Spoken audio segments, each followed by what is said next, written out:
Hello everybody, this is Ken with X Mods. Welcome back for another video. So this video is going to be about collecting, getting your collections started, and a lot of people out there might look at my collection and go, "Gee, Ken, you got a lot of stuff, and man, how much did that cost you? You spend all your money on video games?" And honestly, no. This is a collection I accumulated over the last 10 years at least. So yeah, and I'm just gonna give tips and pointers on how to collect video games. So yeah, as you can see right here, this is the PS1. Yeah, you guys might see me with a bunch of blank CDs. This is my bedroom actually, so I'm just showing my collection. So these blank CDs are really, I make copies of my games I purchase, so it's not really for piracy. Sometimes I might get ISO offline for Xbox, some of the more uncommon games that are hard to find. And I really don't feel bad by doing that so much because, it's just kind of hard to get games, access to some games, and a lot of these developers are not going to make money off of it anyway, so that's why I do it. But yeah, other than the PS1, I got the Super Nintendo. Super Nintendo is my wife's. Her dad had it in storage for a while. He recently passed away, but he pulled this out of storage, and she didn't even know he still had it. So we took it home. This is about maybe 10 years ago with the Super Nintendo, and then I thought it'd be cool, because I didn't think the Super Nintendo would be worth anything. Let my kids, when they're like just little, play on it, and somehow they blew the fuse. So I took it apart. I bought some gamer bits, so that's another pointer if you're game collecting, and you're gonna have to know how to fix stuff. If you don't, then you're gonna pay someone a lot of money to fix stuff. So I actually went to like an Ace Hardware, found I think I don't know what the value of the fuse is because I put it in there like a year ago, but I got some gamer bits off eBay to take apart the bottom of the Super Nintendo. Took the fuse out. It was like an old, man, it was, I don't know, it was a weird looking fuse. I put a glass fuse in there, a slow blow. So I put the right value fuse. It's just a different looking fuse. Because I mean, honestly, it's kind of hard to get some of this stuff. So sometimes you have to think about, how you gonna make do with what you got. So yeah, the point is it has a fuse. It's the right value. So if I turn this thing on, it's gonna blow a fuse instead of catching on fire. But it's in pristine condition. It's not mine. But I do buy games for it and I do play it. So I play it more than my wife does, obviously. But it's hers and it's sentimental because her father's no longer with us. So I do appreciate it for what it is. And then you guys probably see my videos on the Sega Genesis. I just barely picked this one up. Another game collector pointer is this game I just got today. Torn Label. I look for games that are worth what I think they should be worth. I don't buy into rare or uncommon, or because I know it's bullshit when you're looking at sellers on eBay. So yeah, and I got the fucked up uh Sonic the Hedgehog 2 label. You don't know what it is, but for me, I'm the type of collector. I don't collect because I'm gonna make a bunch of money someday or something like that. I collect just because I just want to play games. I like playing games. I like variety. I don't like to be confined to one system. So there you go. So that's another pointer. So this cart, the second pointer, this cart, probably cost me like $5 or $6, or actually it was like $7.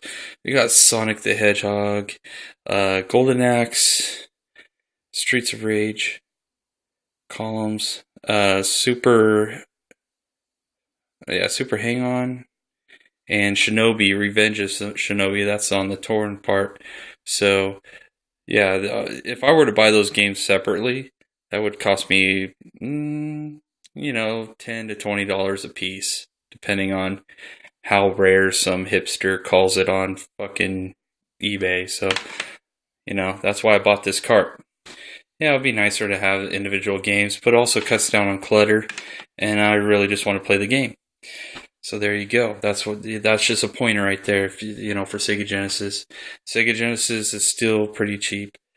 Super Nintendo is more expensive. This console is probably going to be about $100 to get it in that nice of shape. And the controllers for it are still mint. They still have the kind of a plastic smell to them, which is pretty rare unless you buy a sealed, unopened, old new stock Super Nintendo. And then down here, you're gonna go with the PS2. This is you guys probably seen my videos on this. This is my modified PS2. The reason why I modified it, these old fat PS2s, they're lasers. Just like any disc system. I'm not saying Sony makes some good shit. I mean, I have a Sony TV I used to have downstairs from 2009 and a Sony surround sound system around the same time. So yeah, they make good shit. But their lasers on these discs wear out. So I put a hard drive. I got the adapter and all that, and you can check out those videos if you want to. I don't really go in like step by step, but there's a lot of videos, and so I have a hard drive that this will boot up off the hard drive.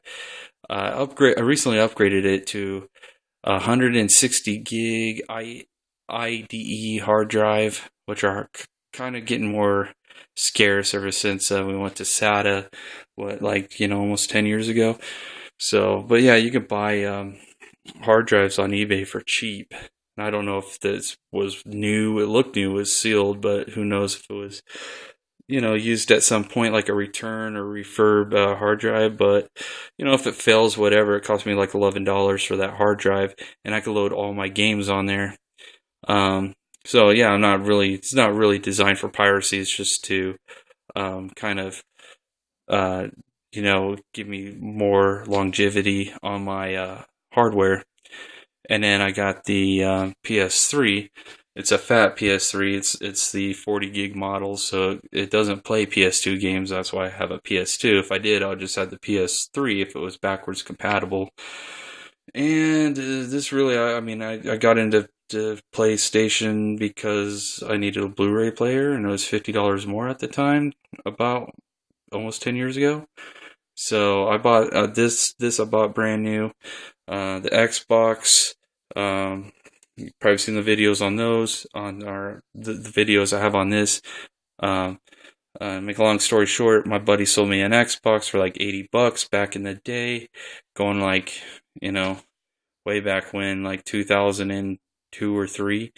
And my mom's dog pissed on it because I had to live over there for a while. And I had to buy this one, and I bought it right before the 360 came out. So, it was hardly used. It was like a year before the 360 came out.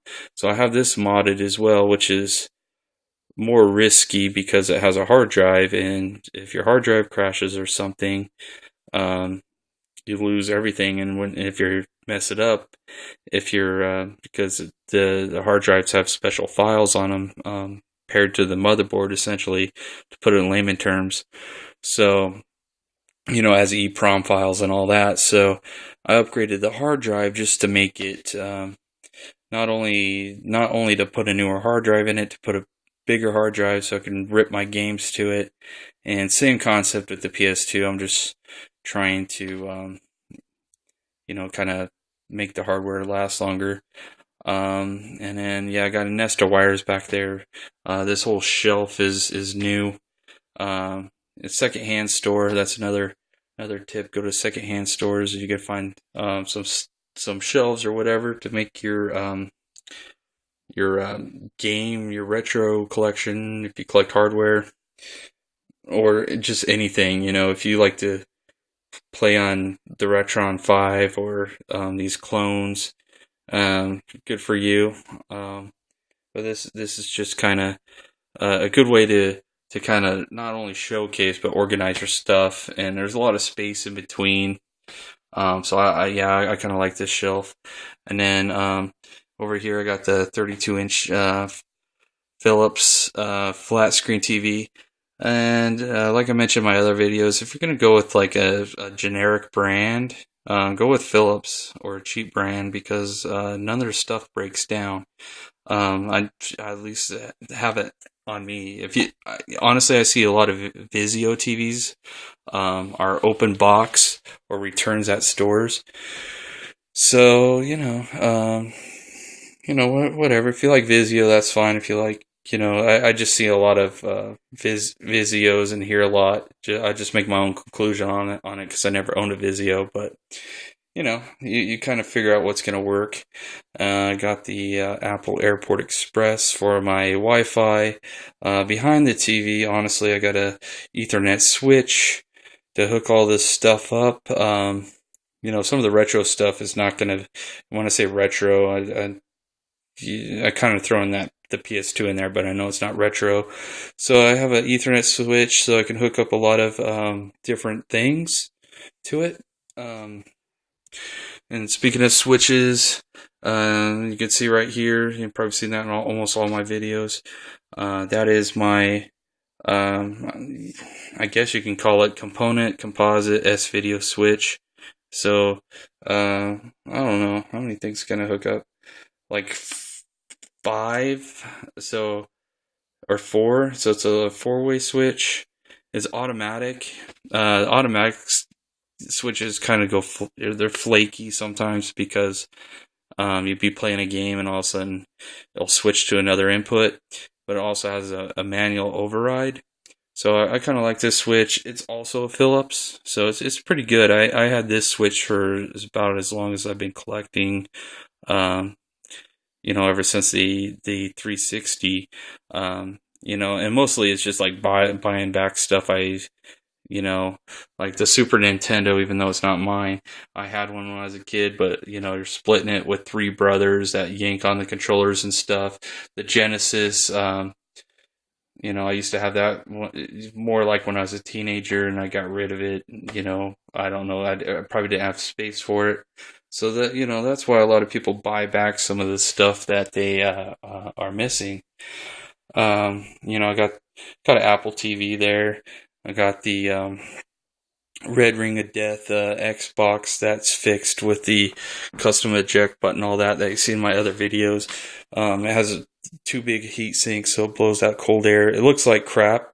It's not pleasant to look at, but guaranteed it's never going to get the Red Ring of Death again. And then coming over here, this is my game controllers. And this is a box that my wife was cleaning out a house for realtors, and she was kind of, or was a realtor, like landlord, I should say. So she's like, "Oh, I'm gonna take this because stuff that was left in the house." She said she can keep. So yeah, she brought this in, and it makes a good little. I don't even know what it was for. And it looks like a cubby box to me. I think I'm using it for what it was designed for. But yeah, I put my PSP stuff up here.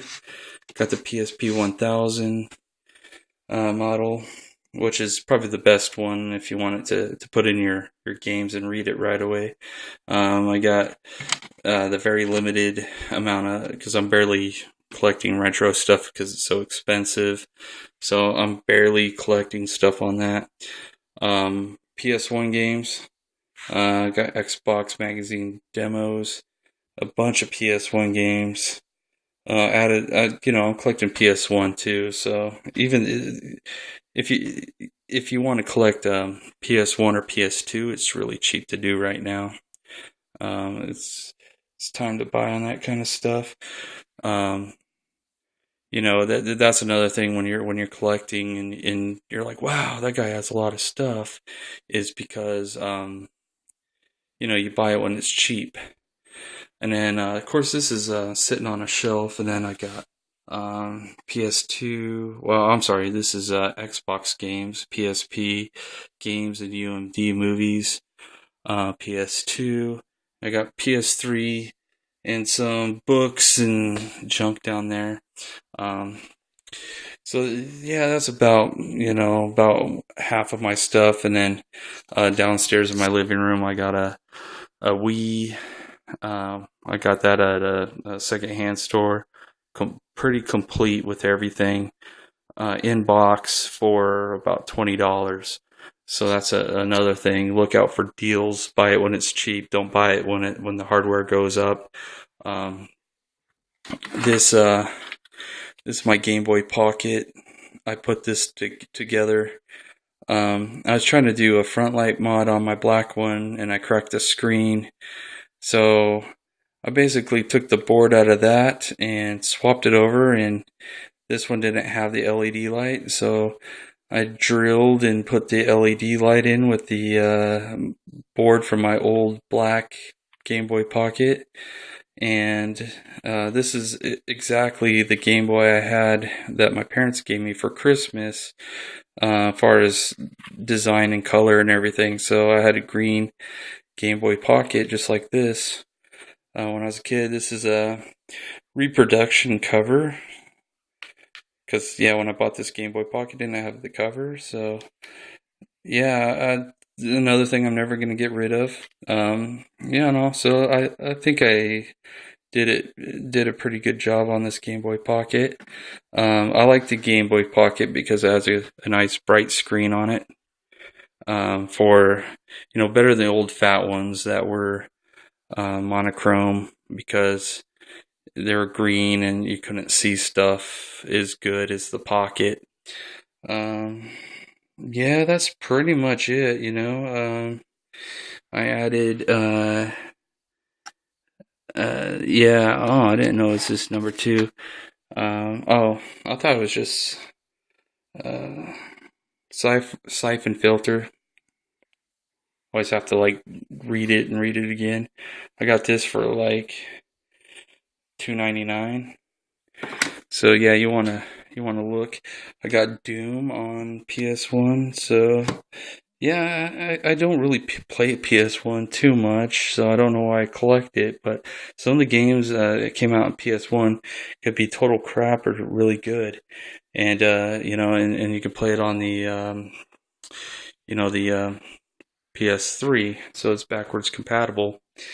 So that's pretty much it. So yeah, if you have any comments about retro gaming and how to get into it, it's a good way to go. It's really trying to keep everything organized. If you want to do retro gaming, I do. I'm not going to show my whole house off because it's not really the cleanest house in the world. But yeah, I have CRT TVs. So that's what you want to do when you're getting into the retro stuff, is a CRT TV. And another thing too, while I'm on that subject, with the whoa, okay, I'm kind of just kneeling down. So yeah, I got this Philips or Magnavox, same company, burner. So it's a disc burner, and if you notice, there's composite in, and this kind of upscales your retro games a little bit. Same with some VCRs. If you have an old enough HD TV that still has analog in for the coax cable, sometimes that will clean up and make these games look better. It's kind of weird. You might have to experiment with that. But yeah, this will put stuff in 16:9 aspect ratio. So yeah, try stuff like that. So some people too will try to, which I looked online because I was kind of interested recently, and some people will try to get these composite and S-video upscalers to HDMI. So it's like a box, and you hook your cables into the box, and then it makes it bigger to utilize the widescreen of the HD TV. But those, man, the cheapest ones, like made from China, like mono price, and so they're just light, nothing in them. Boxes are like 50 something dollars, and if you want the more high end grade ones, like, especially if you buy them from Best Buy, you could probably buy the $50 ones online. But if you buy the same ones at Best Buy, probably even the same brand, they want 100 to 120, $130 is at the high end. Um, and sometimes you can buy the $130 ones online, and they're the higher end. And that's basically because they have a chip in them, and that chip takes the video signal and cleans it up and turns it into, I want to say HD, but it makes it bigger on your screen. So that's something that will cost you a lot. So if you ever find like an old TV just hanging out by the curb, pick it up, see if it works. Because yeah, people do that nowadays. I see like big 36 inches sitting out by the curb. I haven't picked them up, because they're my neighbors, and I feel kind of weird about it. But I already have like a 20-inch in my loft that I bought brand new before everything went to HD. Before that became real popular, and then I got a 13-inch in this room that I use, that I had when I used to live, when I first moved out of my parents' house into something small like a travel trailer. So even that makes your retro games look good. So you can do that. So just different tricks. So yeah, leave me a comment and rate and subscribe. And I hope you guys have a good night or good day wherever you're at.